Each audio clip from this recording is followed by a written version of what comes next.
ఇప్పుడు సినిమా రంగంలోకి అడుగుపెట్టి ఆయన ఒక ఫస్ట్ పిక్చర్ అయింది త్రిబాణధారి బార్బరిక్ సినిమాని నిర్మించి రేపు 29న అది ప్రేక్షకుల ముందుకు రాకపోతుంది. ఏం జరుగుతుందిరా ఇక్కడ? తక్కువ వ్యాపారాలు ఏంటి సార్ మీవి? I mean to reality, mining, gaming, IT. ఎందుకంటే ఎవ్రీబడి బిజినెస్లో తెలుసుకోవాల్సింది ఏంటంటే సింపుల్గా చెప్పాలంటే నేను హైదరాబాద్ వచ్చిన కొత్తలో ప్రాపర్ తెలుగు వచ్చేది కాదు. మనం ఏంటంటే అప్పుడు లోకల్ తెలంగాణ లాంగ్వేజ్లో మాట్లాడేవాడిని. మాట్లాడండి ఎలాగా? సినిమా ఇండస్ట్రీలోకి ఎందుకు అడుగు పెట్టారు సార్ మీరు? ఇది అన్ఎక్స్పెక్టెడ్ సార్. యాక్చువల్గా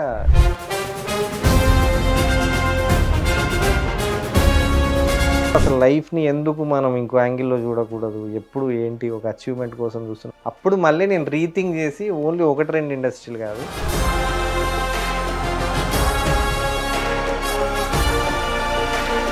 ఇందులోకి ఎంటర్ కాకూడదు ఇండస్ట్రీకి అని అప్పుడే మారుతి గారిని అప్రోచ్ అయితే తనేమన్నాడంటే ఇది చాలా మంచి కథ, తీస్తే ఈ కథ 3 కోట్లలో అవ్వదు సార్. తను అన్నాడు ఇది చాలా రిస్కీ ప్రాజెక్ట్ అవుతుంది విజయ్. కానీ 4 ఇయర్స్లో చాలా మంది ప్రొడ్యూసర్లు టపా మన లేచిపోయారండి. పెద్ద సినిమాలు అనుకున్నవి ఎక్కడ భయపడలేదా మీరు? ఎందుకు సార్? అదే అంటున్నా నేను, భయం అనేది స్ట్రాంగెస్ట్ ప్లస్ పాయింట్ అని చెప్పాలంటే ఏం చెప్తారు? డైరెక్టర్ని చెప్పొచ్చు సార్. ఎందుకు అంటే ఉదయ్ భాను గారు చాలా రోజుల తర్వాత మీ సినిమాలో చేయడం. ఉదయ్ భాను గారికి నాళ్ళని చంపినడు ఇదే టైం కల్లా సచ్చి సేవ మీద వెళ్తాడు. అందుకు నేను ఇది చాలా రిస్కీ సబ్జెక్ట్ సార్. నేను ఈరోజు చెప్తున్నా కదా.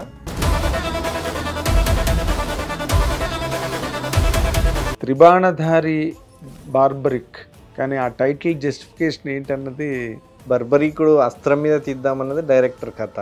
బట్ ఆఫ్టర్ అవుట్పుట్ నాకేమనిపించిందంటే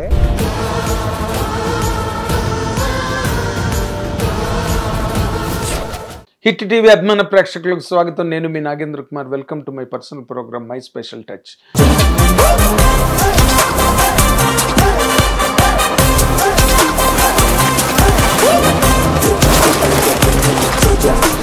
స్పెషల్ టచ్ అని ఎందుకన్నానంటే ఇప్పుడు మనతో పాటు స్టూడియోలో ఉన్న ఈ గెస్ట్ ఐటీ అండ్ రకరకాల బిజినెస్లు ఉన్నాయి.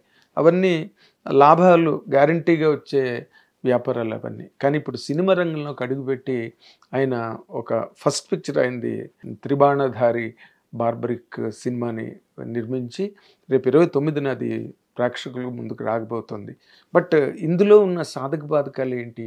ఎందుకు? What excited him really to come in to this industry? ఎవరు బాగులేరు, ఎవరు హ్యాపీగా లేరు, అందరూ నష్టపోతున్నారు తప్పితే ఎక్కడ కూడా ఆనందంగా ఎవరూ లేరు. ఇలాంటి పరిశ్రమలోకి ఆయన వచ్చి లాభాలు తెచ్చే పరిశ్రమల నుంచి ఈ పరిశ్రమలోకి ఎందుకు వచ్చారు, ఆయన అనుభవాలు ఏంటి, అవన్నీ ఇప్పుడు అడిగి తెలుసుకుందాం. ఆయన పేరే విజయ్ పాల్ గారు ఇప్పుడు మనతో పాటు స్టూడియోలో ఉన్నారు. ఆయన మీ అందరి తరఫున సాదరంగా ఈ కార్యక్రమానికి ఆహ్వానిస్తున్నాను. Good morning sir. Good morning అండి. Welcome sir. Thank you sir. Thank you for inviting me. అయ్యో ఎంతమంట నాకు మీరు అంటే సినిమా ఇండస్ట్రీకి వచ్చిన ప్రతి వాళ్ళు సక్సెస్ అవ్వాలని కోరుకుంటానండి. ఎదరు producer, director, actor, technician, anybody. ఎందుకంటే ఎన్నో ఆశలతో వస్తారు, ఎన్నో స్టేక్స్తో వస్తారు. మీరంటే డబ్బులు స్టేక్ చేస్తారు. తక్కువ వాళ్ళందరూ వాళ్ళ తాలూకా కష్టాన్ని, వాళ్ళ తాలూకా శ్రమని, ఎంతో బాధలు పడి ఇక్కడ నిలబడడానికి ట్రై చేస్తారు. సో మీరందరూ సక్సెస్ అయితే చూడడానికి కన్నుల పండుగగా ఉంటుంది. రైట్. కానీ నేను బేసిక్గా మీ ఆస్పెక్ట్లో నేను లాస్ట్ టైం ప్రెస్ మీట్లో అటెండ్ అయినప్పుడు కూడా నాకు అనిపించింది అదే. మీరు తక్కువ వ్యాపారాలు ఏంటి సార్ మీవి? I mean to reality, mining, gaming, IT. And I have invested అంటే స్మాల్ ఎంటర్ప్రైజర్స్ ఉంటారు కదా, ఎంటర్ప్రెన్యూర్స్, వాళ్ళకి చిన్న అమౌంట్లు ఇన్వెస్ట్ చేశాను. అందులో ఒక 20 వరకు ఇన్వెస్ట్ చేస్తుంటా. సో అందులో కొన్ని పోయినాయి, కొన్ని బాగా నడుస్తున్నాయి. అట్లా నేను కొత్త వాళ్ళకైతే నేను చేస్తాను సార్. ఎందుకంటే నేను అక్కడి నుండే వచ్చాను కాబట్టి నాకు ఆ పెయిన్ తెలుసు. అట్లా నేను ఒక 20 ఇండస్ట్రీస్లో ఇన్వెస్ట్ చేశాను. మీరు ఈవెన్ నేమ్ కొట్టిన ఒక 10 కంపెనీస్, 20 కంపెనీస్ కనబడతాయి. గ్రేట్. చిన్న కంపెనీలు మంచి అంటే ఒక ఎంతూజియాజం ఉన్న వాళ్ళకి నేను సపోర్ట్ చేశా. అయితే అందులో కొన్ని సక్సెస్ అయ్యాయి, కొన్ని ఫెయిల్యూర్. ఆబ్వియస్లీ ప్రతిదీ అవ్వాలన్నా కూడా కష్టమే కదా సార్. ఎందుకంటే ఎవ్రీబడి బిజినెస్లో తెలుసుకోవాల్సింది ఏంటంటే, చాలామంది ఇప్పుడు వస్తున్న కొత్త యూత్ ఆంటర్ప్రినర్స్ ఎవరైతే ఉన్నారో మా దగ్గర మంచి ఐడియా ఉందనుకుంటున్నారు, కానీ ఐడియా కన్నా కూడా execution is very important sir. అక్కడ ఫెయిల్ అవుతున్నారు, నేను అది గమనించిన. సో అట్లా నడుస్తుంది సార్ నా జర్నీ. ఓకే, ఎన్నాళ్ళైంది సార్ మీరు బిజినెస్ యాంగిల్లోకి వచ్చి? ఏం చదువుకున్నారు మీరు? నేను బిజినెస్ మేనేజ్మెంట్ చేశాను sir. Okay, post graduation in business management. నేను యాక్చువల్గా ఒక రియల్ ఎస్టేట్ ఎగ్జిక్యూటివ్గా స్టార్ట్ చేశాను ఆ జర్నీ చదువుతున్న టైంలోంచే. ఓకే, బట్ నాకు జాబ్స్ వచ్చాయి, కానీ నాకు పర్సనల్గా ఇంట్రెస్ట్ లేకుండే జాబ్ చేయడం అనేది. ఏదో ఒకటి నేనే ఎందుకు ఆంటర్ప్రినర్ కాకూడదని ఆ రోజు నుంచే మరి నా చుట్టూ యాక్చువల్గా నేను చదువుకున్న టైంలో మంచి పెద్ద సర్కిల్ ఉండేది. లైక్ పాలిటీషియన్స్ కొడుకులు, ఎంప్లాయ్మెంట్ అంటే ఎస్ఐలు సిఐలు ఉంటారు కదా, వాళ్ళ కొడుకులు, వీళ్ళంతా నా ఫ్రెండ్స్ ఉండేవాళ్ళు అనమాట. సో వాళ్ళు, మా ఫాదర్ ఫార్మర్ యాక్చువల్గా. సో నాకేంటంటే లిమిటెడ్ అమౌంట్ వచ్చేది ఆ టైంలో, 2000 మంత్లీ. దాంట్లోనే నేను ఖర్చు పెట్టుకోవాలి. వీళ్ళు బాగా మంచిగా స్పెండ్ చేస్తుండేవాళ్ళు. రాయలసీమలో మా ఫ్రెండ్ ఒక అతను ఉండేది, భరత్ అని. తను ఆ టైంలో వెల్ సెటిల్డ్ ఫ్యామిలీ అనమాట.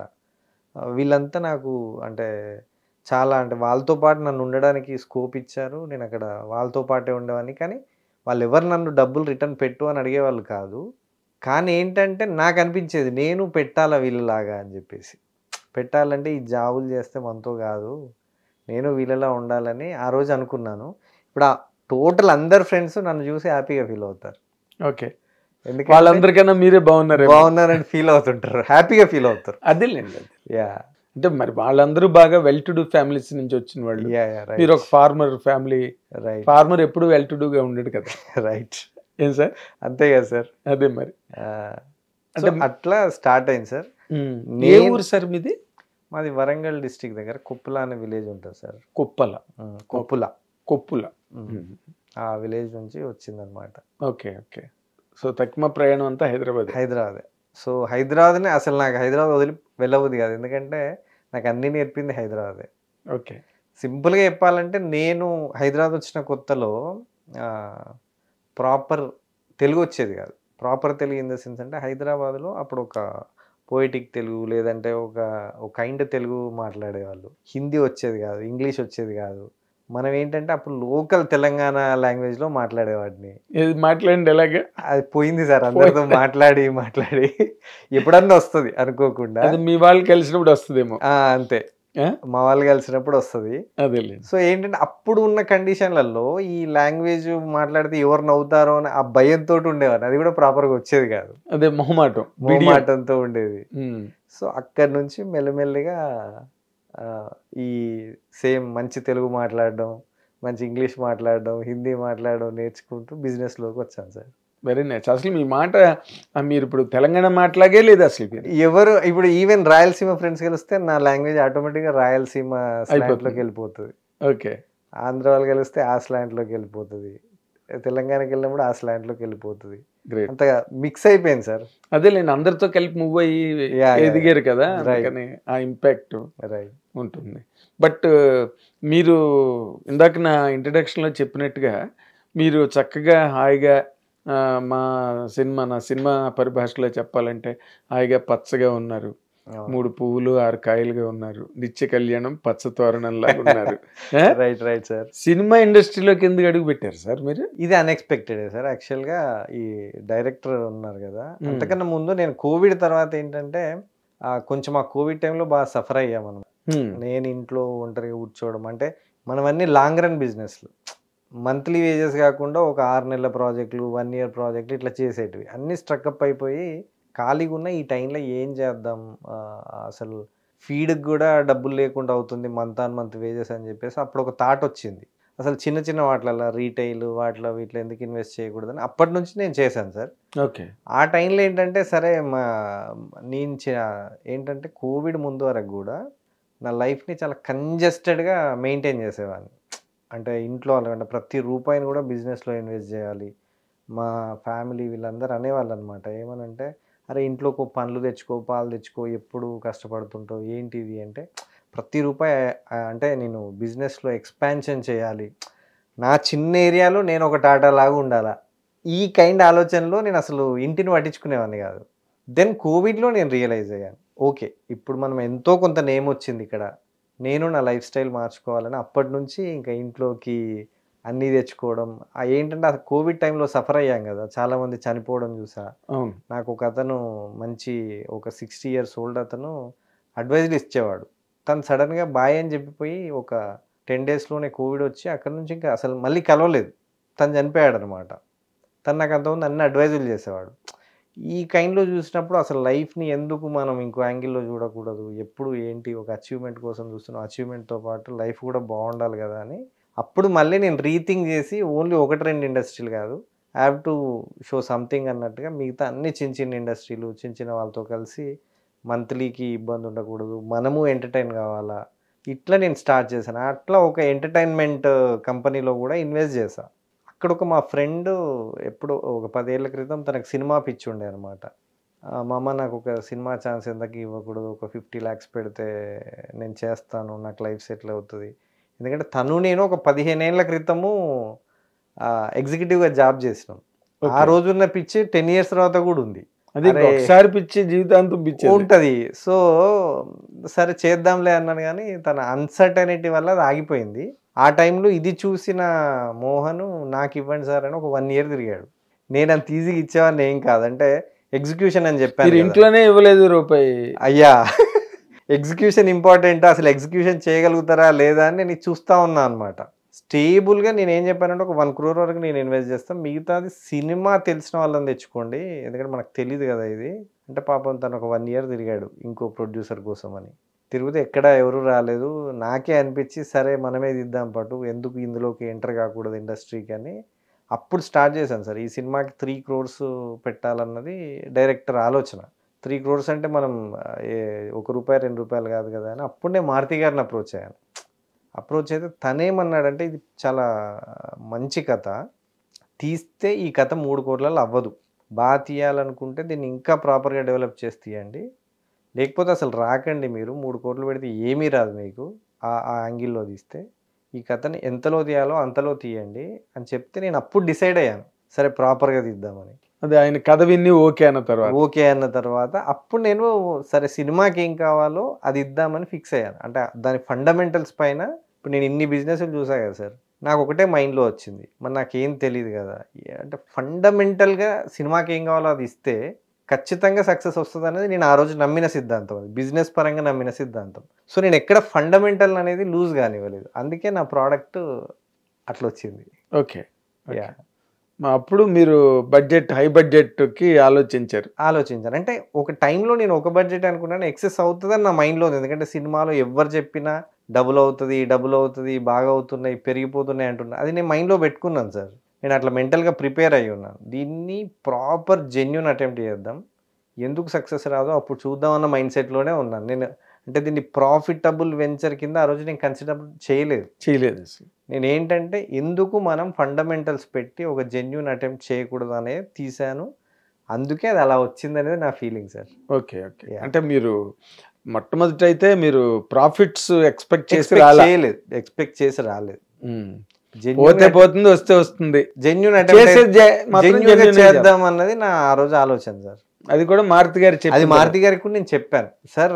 తను అన్నాడు ఇది చాలా రిస్కీ ప్రాజెక్ట్ అవుతుంది విజయ్, ఎందుకంటే ఏ కొత్త ప్రొడ్యూసరు ఇట్లాంటి కథల్ని ఇంత ఎంచుకోరు ఎవరు కూడా, నువ్వు కూడా ఆలోచించుకో, ఎందుకంటే నా దగ్గరకు వచ్చావు కాబట్టి నేను చెప్పాలి కాబట్టి చెప్తున్నా ఇక్కడ ఉన్న ప్రాబ్లమ్స్ అంటే. లేదు సార్, ఆయన 2-3 ఏళ్ళ నుంచి తిరుగుతున్నాడు, తను కాన్ఫిడెంట్గా ఉన్నాడు, జెన్యూన్ అటెంప్ట్ చేద్దాం సార్, దెన్ గాడికి వదిలేద్దాం ఇంకా మిగతాది అని ఆ రోజు చెప్పాను నేను. అప్పుడే సరే అయితే ఓకే, నీకు అంత కాన్ఫిడెన్స్ ఉన్నప్పుడు ఓకే గో హెడ్ అన్నాడు. ఆయన ఇచ్చాడు కదా మీకు కాన్ఫిడెన్స్, అది ఇచ్చాడు సార్. కాకపోతే తను ఇంకోటి కూడా ఇచ్చాడు, ఇండస్ట్రీలో ప్రొడ్యూసర్ కు ఉండే ప్రాబ్లము, ఇంత కథ తీయగలుగుతారా లేదా, ఇది చాలా హ్యూజ్ సబ్జెక్ట్ కదా, ఒకసారి డిసైడ్ అవ్వు, ఎందుకంటే బడ్జెట్ బాగా అవుతుంది దీనికి, మీరు అనుకున్నంతలో చేయలేరు అని చెప్పాడు. అదే బడ్జెట్ అంటే ఎంత పెట్టాలో అంత పెట్టాలి కదా, అంత పెట్టాలా. సో అంటే నేను ఓకే సార్, ఇప్పుడు ఎందుకంటే 3 years తిప్పుకొని నేను బ్యాక్ పంపించలేను తనని, చేద్దాం సార్, అది తను అంత కాన్ఫిడెంట్గా ఉన్నాడు కదా అని నేను అన్నాను. అయితే ఓకే అండి, ఎందుకంటే ప్రొడ్యూసర్ ఈజ్ వెరీ ఇంపార్టెంట్ అని మారుతి గారు అన్నారు. అర్థమైంది. ఎందుకంటే ఒక మాట నేను చెప్పకుండా తర్వాత మళ్ళీ ఏదైనా జరిగినా చెప్పలేదు ఏం సార్ అంటారు అనేది తనకు ఉంటుంది కదా. అవును.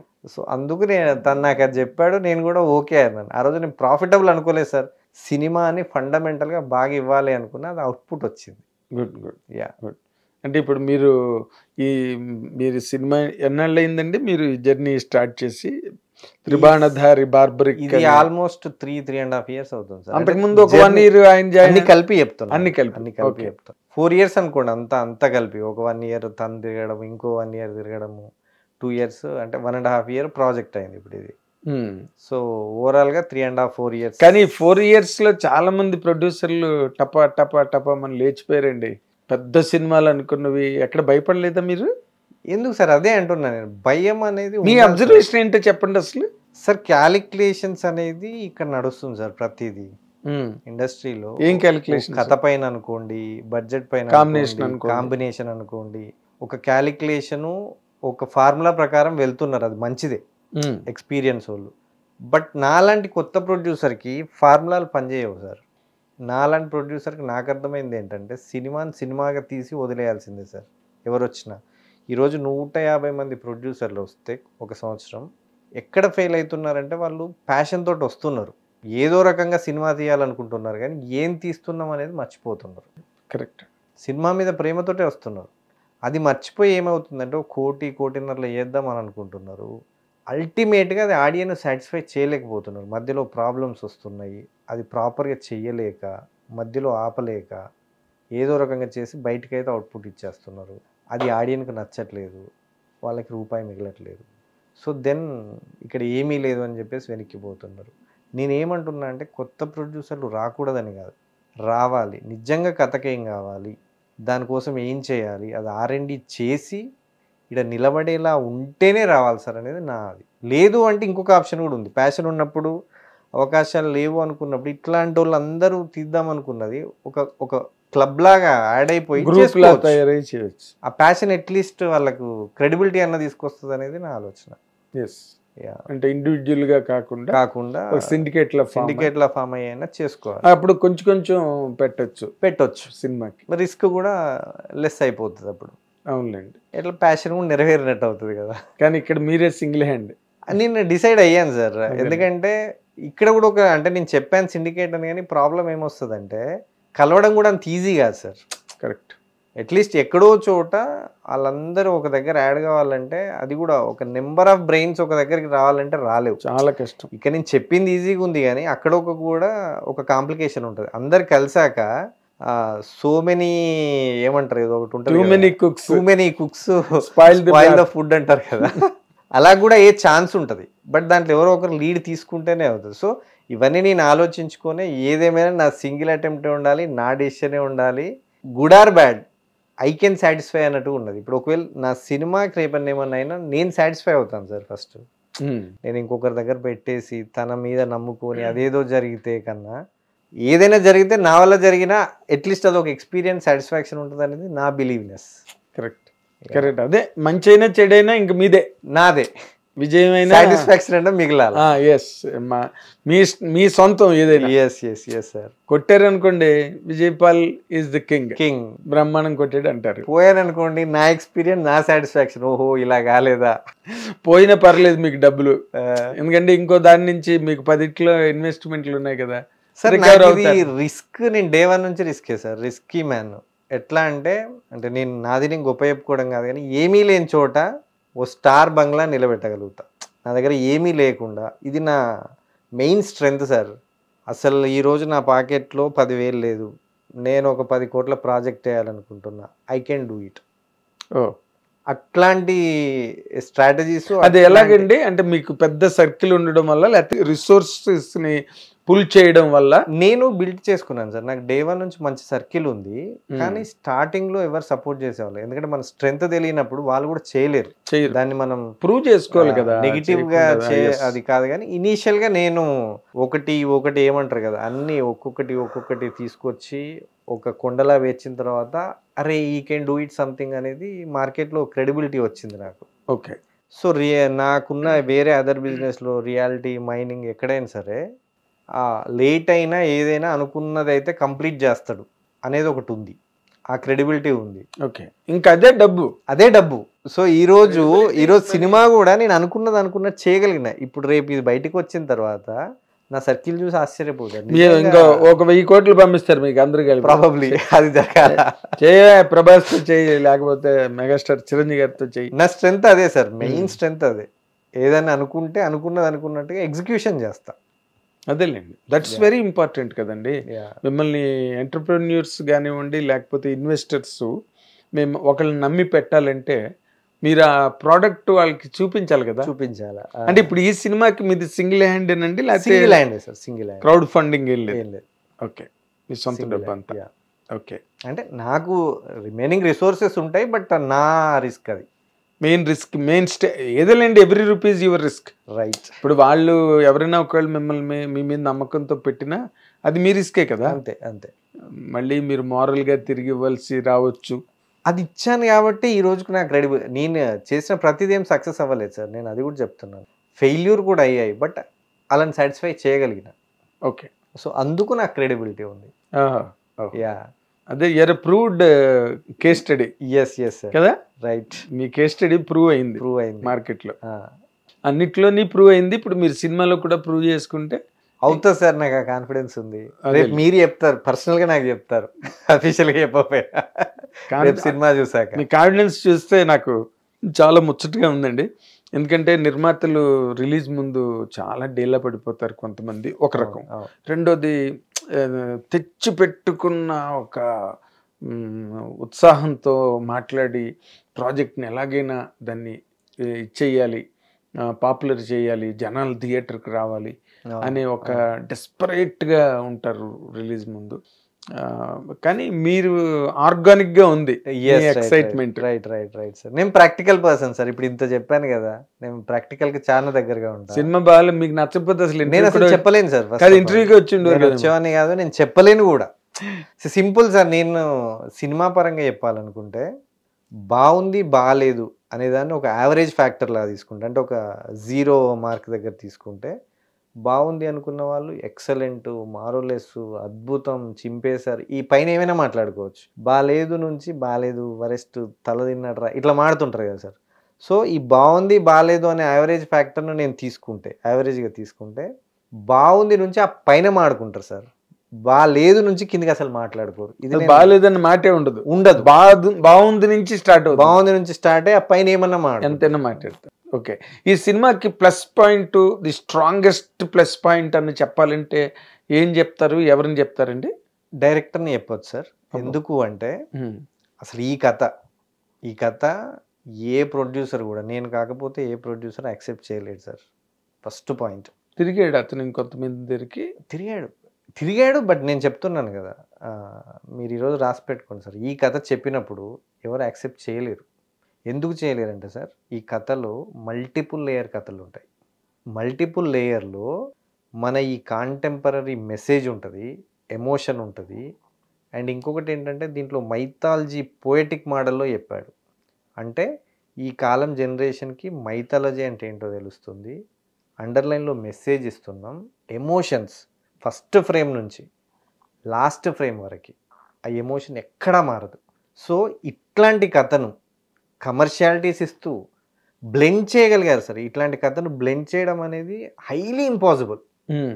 అంటే ఇప్పుడు ఏదో పెట్టినాం కదా ఈ పాయింట్ను, మైథాలజీ పాయింట్ వచ్చిపోయింది, లేదంటే ఇంకొకటి ఈ మెసేజ్ ఇచ్చాం కదా, ఏదో నిర్వాణ మోడల్లో మెసేజ్, ఇట్లా వస్తాయి. కానీ ఎమోషన్స్ని టచ్ చేస్తూ, ఈ మెసేజ్ ఇస్తూ, మైథాలజీని టచ్ చేస్తూ, ఈ మల్టిపుల్ లేయర్లని బ్లెండ్ చేస్తూ ఆడియన్ను కూర్చోబెట్టగలిగారు. అది చాలా చాలా రిస్కీ ప్రాసెస్, టాస్క్. అంత పెద్ద టాస్క్ మళ్ళీ ఫస్ట్ ఫ్రేమ్ నుంచి లాస్ట్ ఫ్రేమ్ వరకు బోర్ కొట్టకుండా, ఆడియన్ తల తిప్పకుండా చేయగలిగాడు. అందుకు నేను ఇది చాలా రిస్కీ సబ్జెక్ట్ సార్. నేను ఈరోజు చెప్తున్నా కదా, దాన్ని మనం ఆడియన్కి సాటిస్ఫైడ్గా చూపించగలుగుతాం. అదేలే, కరెక్ట్. అంటే అలాంటి స్క్రిప్ట్లు అయితేనే కదండి ఆడియన్స్ కూడా ఎక్సైట్ అవుతారు.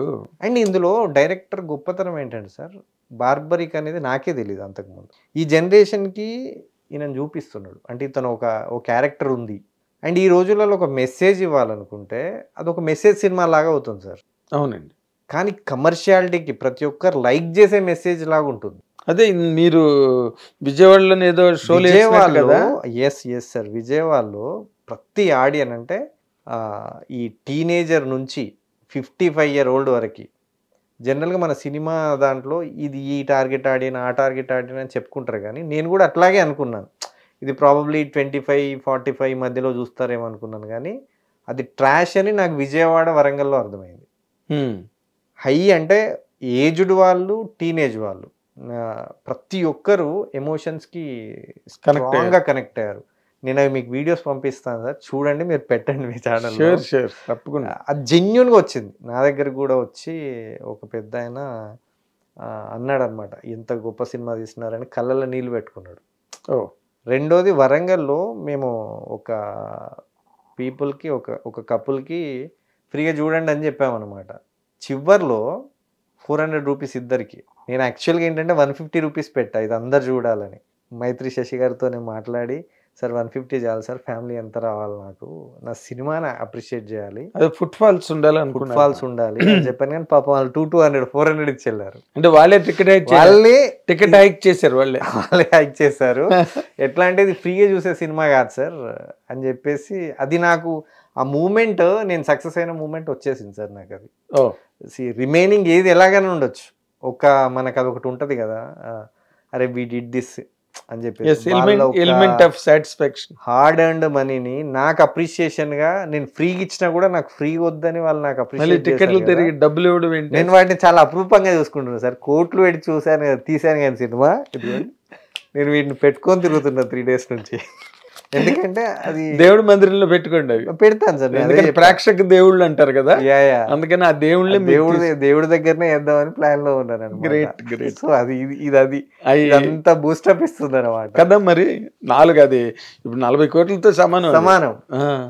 సో అక్కడ నేను చాలా హ్యాపీగా ఫీల్ అయ్యాను సార్. కానీ ఐ అప్రిషియేట్ మీ తాలూకా, అదే వాళ్ళు ఎవరో ఇచ్చారు కదా అని అక్కడ పడేయకుండా ఆ జేబులో పెట్టుకుని తిరగడం, మీడియాలో కూడా చూపించడం, అంటే ఇదే మీ దగ్గరే చూపించాను. అదే గర్వం, ఒక గర్వం కదా అది.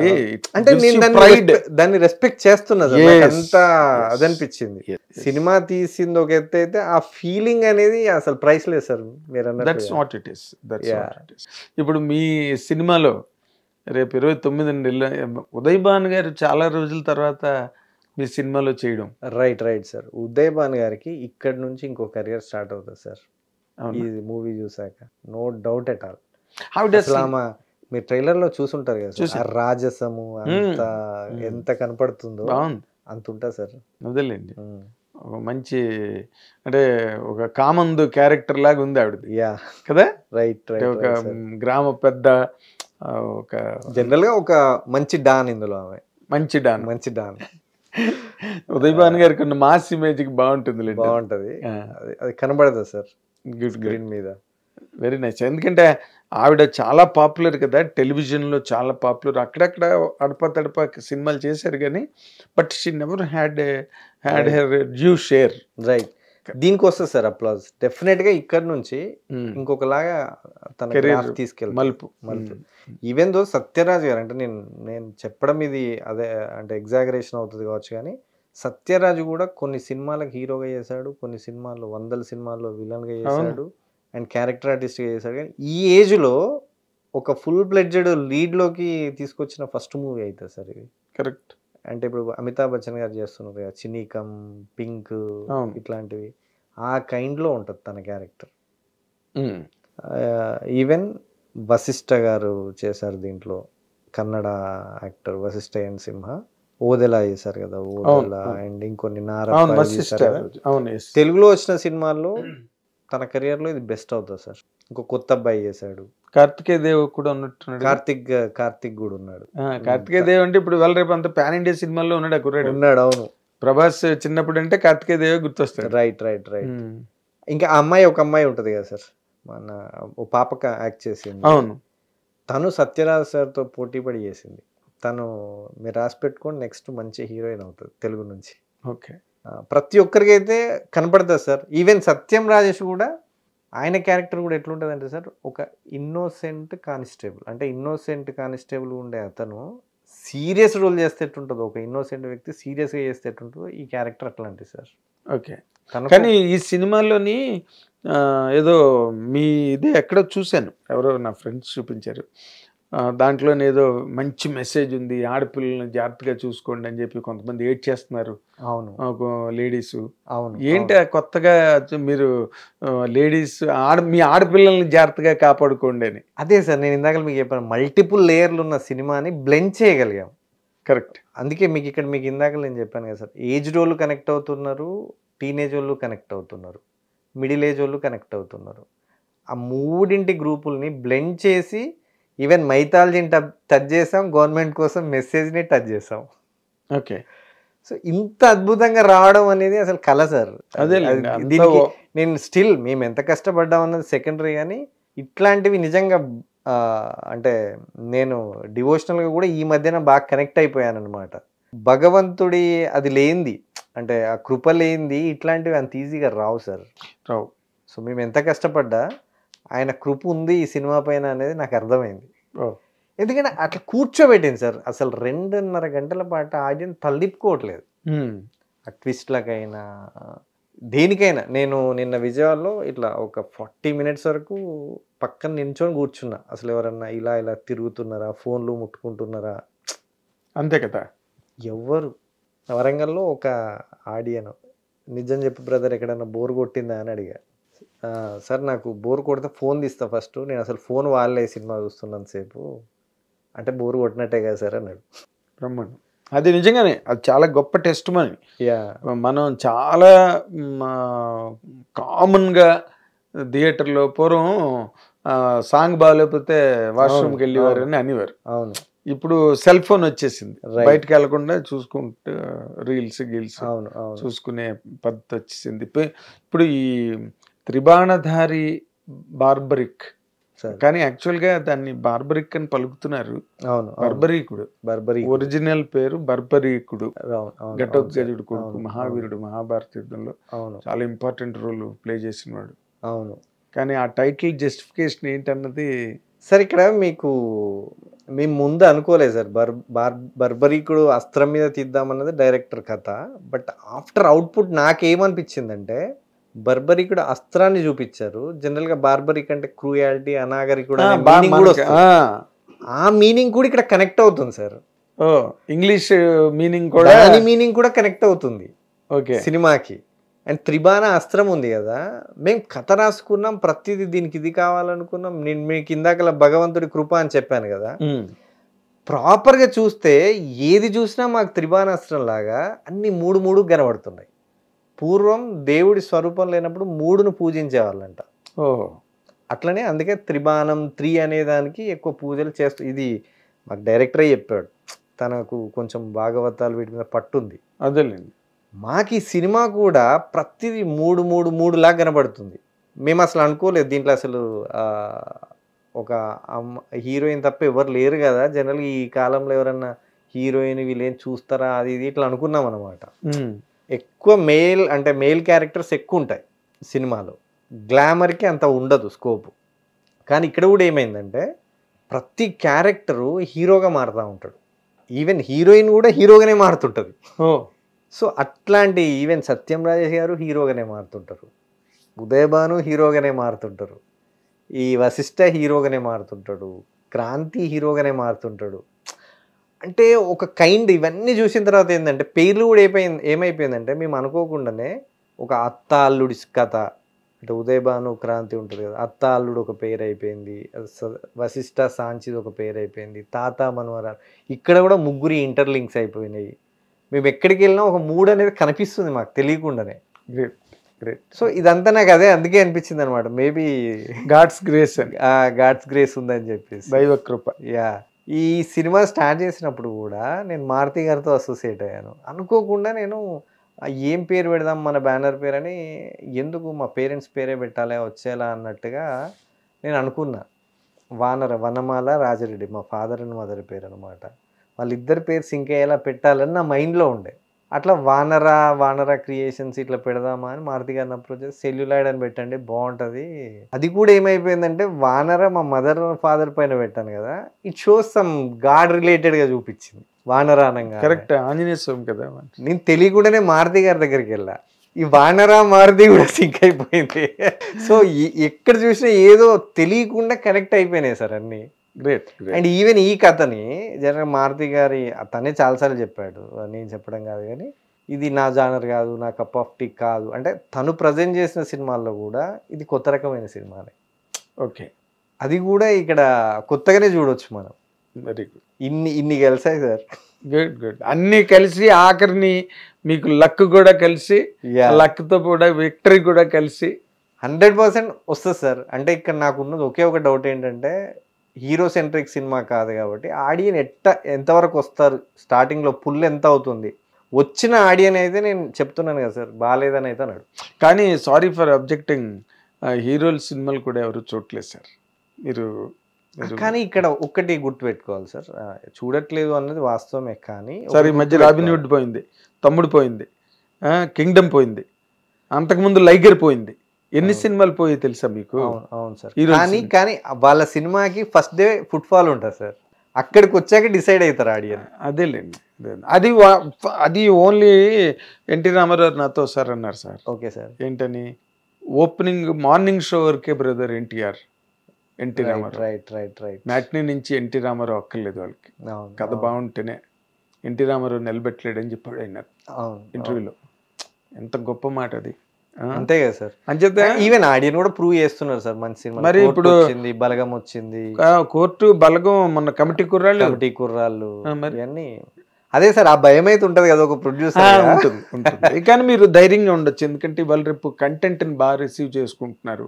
And you have your own share of good actors in the film. Like పెద్ద సత్యరాజ్ గారు లాంటి ఒక కట్టప్ప క్యారెక్టర్ దగ్గర నుంచి ఆయన మామూలు పాపులారిటీ కాదు, ఆల్సో అందరికి ఇంటింటి నటుడు అయిపోయాడు తెలుగు రాష్ట్రాల్లో. అవును. అండ్ ఉదయ్ భాను మంచి మాస్ అప్పీలు, మాస్ రీచ్ ఉన్న పర్సన్ ఆవిడ. అండ్ సత్యన్ రాజేష్, పొలిమేర గిలిమేర అన్నీ ఉన్నాయి రాజేష్కి. సో రాజేష్కి ఉండేది రాజేష్కి ఉంది, అన్నీ చాలా బాగా మీ దానిలో సెట్ అయ్యాయి sir. And I wish you all the very best Vijayabal గారు. Thank you sir. Cinema hit అయిన తర్వాత మళ్ళీ మా హిట్ స్టూడియోలో కూర్చుని ఖచ్చితంగా సార్ మాట్లాడుకుందాం. ఖచ్చితంగా sir. Good luck, all the very best sir. ఇది విజయపాల్ గారి తాలూకా ప్రయాణం. వ్యాపారిగా బయట ప్రపంచంలోకి వచ్చి అక్కడి నుంచి సినిమా వ్యాపారంలోకి అడుగుపెట్టి మారుతి గారి దగ్గర వెళ్ళి సంప్రదింపులతో ఈ త్రిబాణధారి బర్బరిక్ సినిమాని ప్రొడ్యూస్ చేశారు. సో చాలా కాన్ఫిడెంట్గా ఉన్నారు కాబట్టి మనం ఆయనకి అభినందనలు ముందుగానే తెలియజేద్దాం. సినిమా పెద్ద హిట్ అవ్వాలని కోరుకుందాం. Thank you very much. Hit TV app, ఇందులో short news, live news, entertainment shows, movies, digital magazines తో పాటు మీ జిల్లా వార్తలను కూడా ఫ్రీగా చూడొచ్చు. ఇంకెందుకు ఆలస్యం, వెంటనే హిట్ టీవీ యాప్ ని డౌన్లోడ్ చేసుకుని ఫ్రీగా ఎంటర్టైన్మెంట్ పొందండి. Hit TV app. Hit TV app. Please download hit TV app. Hit TV app ని ఫ్రీగా డౌన్లోడ్ చేసుకుని ఎంజాయ్ చేయండి. మీకు నచ్చిన ఎంటర్టైన్మెంట్ కోసం హిట్ టీవీ యాప్ ని ఫ్రీగా డౌన్లోడ్ చేసుకుని ఎంజాయ్ చేయండి. హిట్ టీవీ యాప్ ని డౌన్లోడ్ చేసుకుని ఆస్వాదించండి, ఆశీర్వదించండి. ఇంతమంది సెలబ్రిటీలు హిట్ టీవీ యాప్ ని డౌన్లోడ్ చేసుకోండి అని చెప్తున్నారంటే ఎంత మంచి యాప్ ఆలోచించండి. అమెరికాలో చదవాలనుకునే వాళ్ళకి విశ్వసనీయమైన పేరు మన శౌర్య కన్సల్టెన్సీ. UK లో 1 year masters, UK లో 1 year masters, 2 years work permit up to 5 years visa. Contact Shaurya Consultancy. Contact 89851 89851.